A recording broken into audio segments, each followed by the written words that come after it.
What is up, world? It's Nate the Great from Take Flight 214, and I am back with another scripted video. So who doesn't love action-packed flicks based in name-a-town hood around the world? As a kid, my favorite movies ever were classic hood movies. Films like Menace to Society and Boys in the Hood. Movies like this are not only great hood movies, but American film classics. Many of us remember how upset we were at Camron's Rico character as he betrayed his friend and business partner Money-Making Mitch in Paid in Full. And who could forget Tupac's iconic Bishop character from Juice? Movies like these are pretty much household names. Well, for the most part. But we decided to compile a list of the top 10 hood movies that are not quite as popular.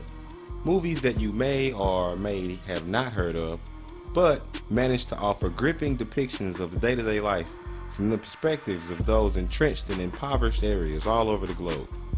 We rank each video from 1 to 10, but in a loose ranking. As to this day, I can't really say truly which one of these movies is my favorite if I had to pick. But before we dive into the list, don't forget to hit the like and subscribe button. Yeah, I know, you know the spiel, but it does actually help us grow and spread the message. And also, if you happen to be a fan of all things culture, then hit the subscribe button and the notification to be notified whenever we drop new videos such as this. So let's get right into it. At number 10, Blood In, Blood Out. Well, Blood In, Blood Out was initially the film's title. It was retitled Bound by Honor before release, with Blood In, Blood Out referring to the initiation ritual of having someone killed in order to enter a gang, and on the reverse end, not being able to leave unless killed yourself. Released in 1993, the film follows protagonist Miklos as he strives to prove his toughness by joining an East LA gang. Gang life subsequently leads Miklos to San Quentin State Prison, where he would experience a series of, shall we say, misadventures that would lead him to denounce his previous gang aspirations. Blood In, Blood Out shed light on the daily life of Mexican gang culture in 1980s and 90s Los Angeles. It was one of the first movies to do this, and because of that, it's classic enough to make number 10 on our list. At number 9, Sugar Hill.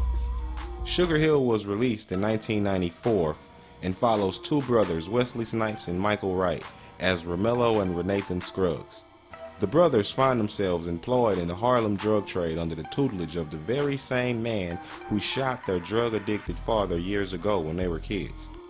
After years of hood politics, Romello is contemplating his exit, while his brother Renathan feels at home and is disappointed that his brother doesn't share the same sentiments. The film explores the maturation process of the street guy. Where you start is not necessarily where you have to finish, and this movie illustrates this perfectly. At number 8, Players Club. Released in 1998, the Players Club introduced many to the female hustle. There were plenty of stories of men hustling the streets and in the drug trade, but this film opened our eyes to the nightly rigmarole of the pole hustle. Ever wonder what goes on backstage at your favorite strip club? Players Club depicts the ups and downs and the pitfalls of exotic dancers. The film follows Lisa Ray as Diamond, an attractive young lady looking to score some extra cash at the strip club. Diamond soon finds that fast cash isn't all it's cracked up to be, as the behind-the-scenes drama and misfortunes experienced by her and her friends lead her to long for the normal, boring life before hitting the stage. The Players Club was one of my favorite movies as a kid, as you could probably obviously see why. It launched Lisa Ray into sex symbol status, and it definitely is worth making the list. The Players Club also starred Jamie Foxx and Ice Cube. Coming in at number 7, New Jersey Drive. The 1995 crime drama centered around joyriding in 1990s Newark, New Jersey, then known as the car theft capital of the world. The movie opens with main character Jason heading off to juvenile detention, then unfolds in a flashback as chronologically the incidents leading to his arrest surface one by one. First, the audience sees his violence and poverty-ridden project. Then we're introduced to his friends from the hood and their hobby, joyriding. Upon realizing they could actually make money, they began to convert their hobby into a part-time job as they steal cars and sell them to sleazy chop shop owners for pennies on the dollar. Until this point, we had seen several movies depicting the lives of those in New York, but never in New Jersey. So this one definitely deserves to make the list and is definitely a must-see, so you should go check it out. At number 6, Kidulthood. Kidulthood is a 2006 British drama based on the lives of several teenagers in Ladbroke Grove and Latmere Road, two areas of inner-city West London. After a classmate kills herself due to teenage angst, all of the kids in her school get the day off to mourn. The film's main characters, Trevor and his best friends, Jay and Mooney, as they spend their day smoking weed and drinking their pain away. Alicia, Trev's ex-girlfriend, may or may not be pregnant by Sam, Trev's arch enemy, and you can't have that, can you? So as expected, tension accelerates between the two rivals, as they antagonize each other with any chance that they get.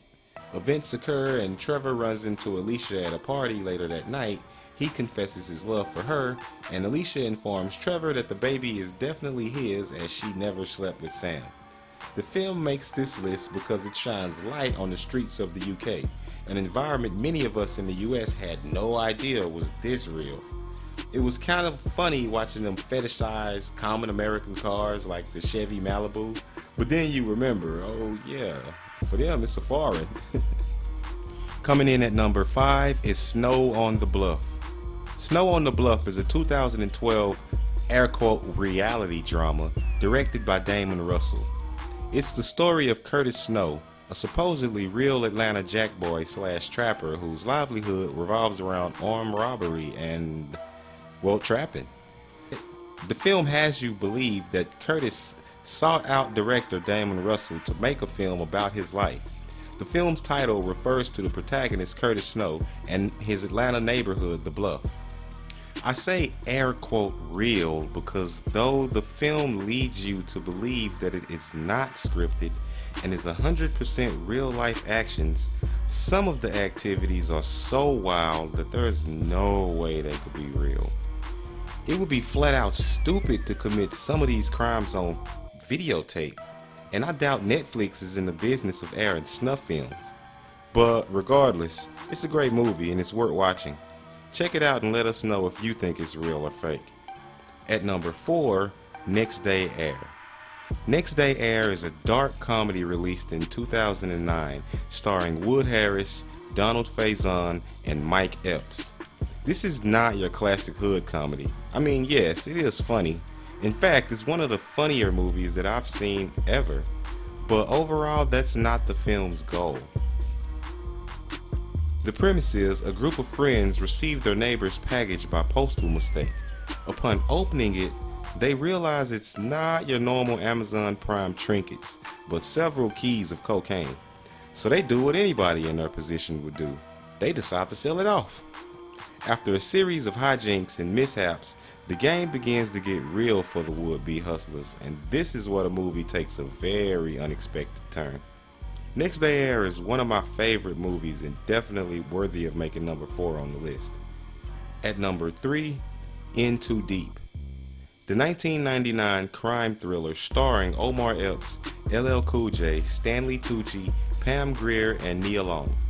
The movie follows Omar Epps, an undercover cop tasked with bringing down God.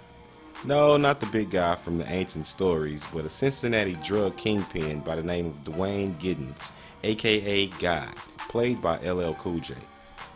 Now that I think about it, the movie is sort of like Black Donnie Brasco. Epps' character manages to infiltrate the organization and befriend Giddens. The two become so close that Epps becomes his right-hand man. But like all good cop tales, the other shoe must eventually fall. And when that time comes, Epps struggles with the fact that he is actually betraying a friend. In Too Deep makes number 3 because it shows that the life and decisions of an undercover cop is not always so cut and dry as some would have you believe. At number 2, City of God. A 2002 crime drama based in the favelas of Rio de Janeiro, Brazil. The film depicts the growth of an organized crime between the end of the 1960s and the beginning of the 80s. with the closure of the film depicting a war between drug dealer Little Z and vigilante turned criminal Knockout Ned. The movie's tagline, "If you run, the beast catches you. If you stay, the beast eats you," embodies the feeling of hopelessness of many youth, not only in the favelas of Brazil but in ghettos worldwide. The film introduces many to the horrendous conditions and mindset of many bound in the Wild Wild West type existence. This movie makes number 2 because to this day it's among my favorites. This movie is so good that I never even gave a second thought to the fact that the entire film is subtitled, as all the actors speak native Portuguese. I normally hate subtitled movies, but this one I'm willing to make an exception for. At number 1, drum roll please, Gridlocked. Released in 1997 and starring Tupac Shakur, Tim Roth, Lucy Liu, and Tandy Newton. Set in Detroit, Gridlocked centers around heroin addict Spoon, played by Tupac, and Stretch, played by Tim Roth, and Tupac's girlfriend Cookie, played by Tandy Newton. They're in a band in a spoken word genre called the 8 Mile Road, with Cookie on vocals, Spoon on bass, and Stretch on the piano. Spoon and Stretch decide to kick their habit after Cookie overdoses on her first hit.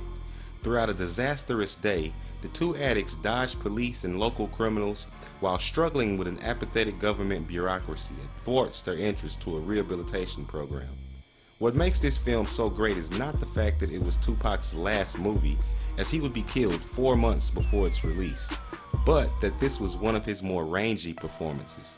Tupac had shown his range in movies like Poetic Justice, but in this, he completely departed from any comfort zones and took a real risk, and it really paid off. In my opinion, it's his best performance ever. So that's our list of 10. What you think? Did we miss any? Hit us up in the comment section and let us know, as we love the dialogue with you guys. And if you haven't seen any or some of these movies, then what the hell are you waiting for? Go ahead and start now, the video's over. But before you go, don't forget to hit the like and subscribe button for notifications every time we drop a new video. Also, slide by our site at takeflight214.com and check out some of the merchandise. Pretty sure we may have something that you might like. So for takeflight214.com, I am Nate the Great signing out until next time. Peace.